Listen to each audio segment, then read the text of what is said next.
Hello friends, जय जगन्नाथ सांग मैंने welcome back to my channel. तो आज मु आपण मानक पई सागर एक रेसिपी लेके आछि। या को हमें कलम साग बोली आमे कहि थाउ।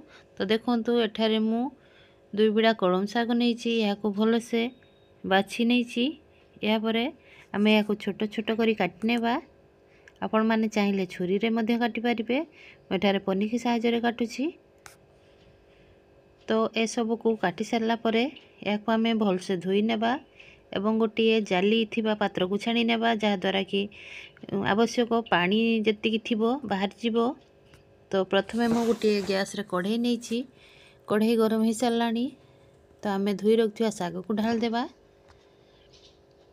तो साग को ढाली आमे किछ समय एमती भाजीबा ताकू।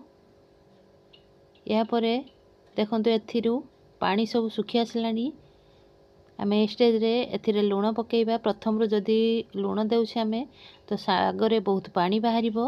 तो साग माने एवं साग सिझी आसला परे तार क्वांटिटी अनुसार लूण देबे। तो एठारे मु किछि रसुण, कंचा लंका एवं अल्प लूण नैछि। या को आमे छुंको देला बेले व्यवहार करिबा। तो देखंतु साग पाखापाखि सिझी आसलानी एवं पानी मध्य सुखी आसलानी। मुया को बाहर कर नैछि एवं कढ़ई धोईकी बसैछि। कढ़ई गरम हो सारा परे एथिरे मु 2 चामच सोरष तेल देइछि। साग रे सोरष तेल व्यवहार करिवे। तो तेल गरम हो सारा परे जो रसुण कंचा लंका को छेची रखिथिली ताकू पकई भाजीबा। तो या को किछ समय भाजिला परे आमे एथिरे जो साग रखिथिले से साग को मिसई देबा। तो देखंतु सागर क्वांटिटी अनुसार आपण माने पछरे लूण देबे। प्रथमे सागर लूण पके देले सागटी हमर लुणिया हो जिवो।